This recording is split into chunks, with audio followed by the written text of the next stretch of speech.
my name is Jusima Ngobeni, the legal connoisseur, here to make legal knowledge both comprehensible and within your reach. If you are meeting me for the very first time, you are welcome. I am sharing NsFas related content this week, and today we are dealing with NsFas accredited off-campus accommodation.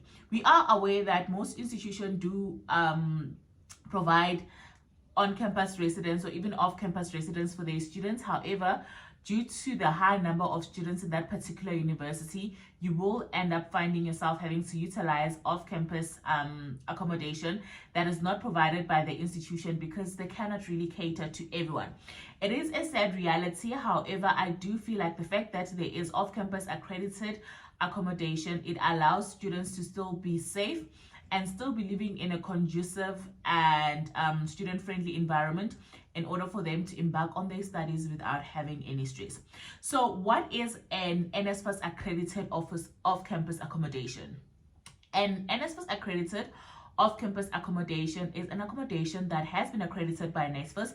It means that it meets the standard of what they deem to be conducive, safe, and an environmentally friendly residence where students can actually take on residence while they are completing their studies or during their studies.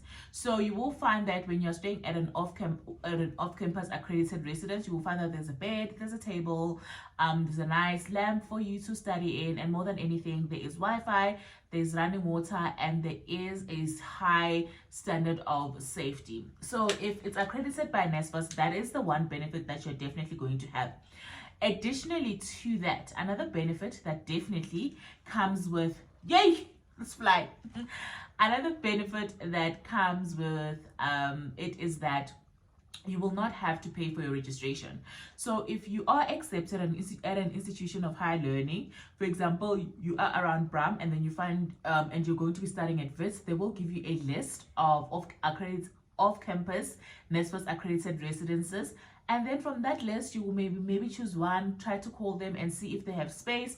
Then you will find that when you are funded by NsFas, they are not going to require you to have a registration fee that you pay them. So that is the advantage of it. And the second advantage is that they are aware that NsFas pays up late, and of course they have registered themselves as a service provider with NsFas, so they do know that NsFas will eventually pay for the students that they are providing funding to. So you will not be chased out if let's say NsFas pays late. At least you'll have a roof over your head. All right. Most of this information that I'm sharing is actually courtesy of the NsFas website, right? I live on this website. Like I said, I'm here to make information easier for you guys to access. So let us go through an impressive initiative that NsFas has come up with. So usually what used to happen back in the day is that the varsity will give you a list and then you'd have to call them and try get the accommodation yourself. But now on the NsFas website, you can actually find one, residences that are accredited by them, and two, you can actually apply to those residences through the NsFas website.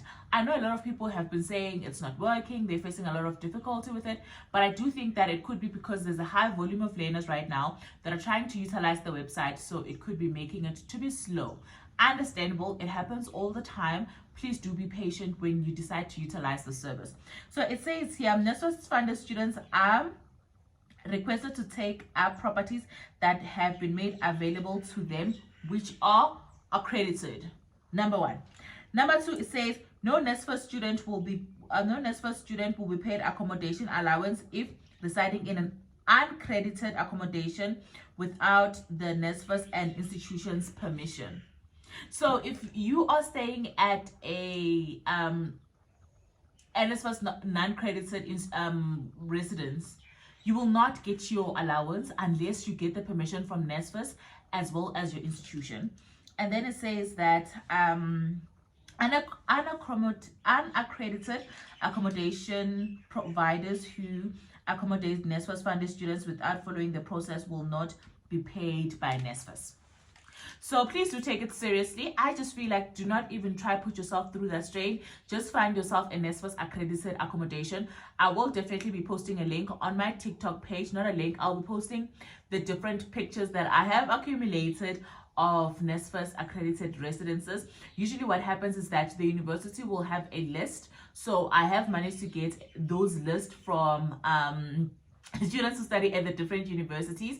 I will post it on social media so that you can find it. Please do not make that mistake of staying at a NsFas not credited accommodation, because you are definitely going to struggle. And if they don't pay up, there's a likelihood that your landlord will chase you out because they're not receiving payment for your stay there.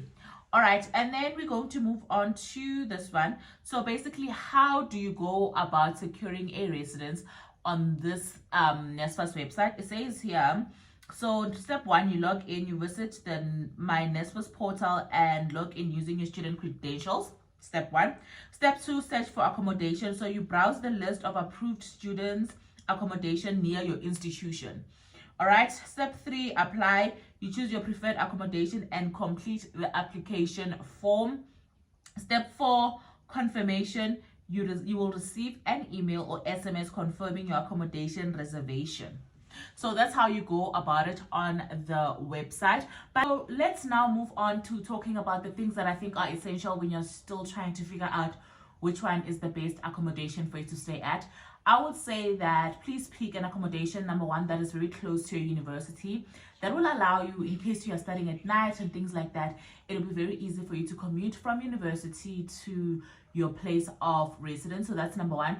Number two, if you're going to unfortunately pick a place that is a little bit far, please also make sure that it's got a form of taxi or transportation at a certain period of time to allow you to go to varsity and back. Usually a lot of residences do have those services, so that is something that is given, but some will not have that.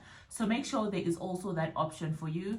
And number three, pick a residence which honestly you feel safe in, you feel protected in, and you feel will allow you to feel comfortable while you are studying for that year.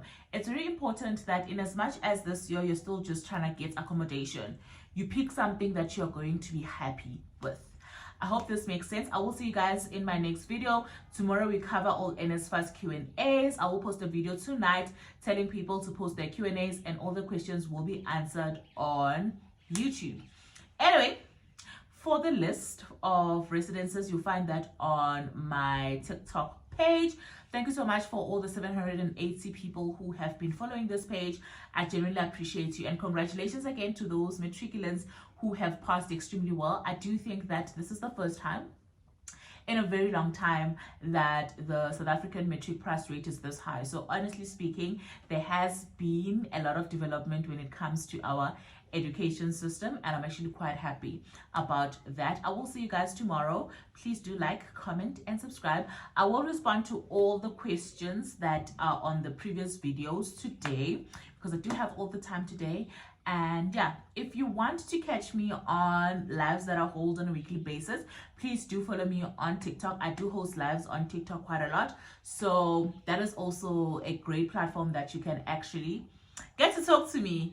Anyway, from me to you, have a lovely one. Bye.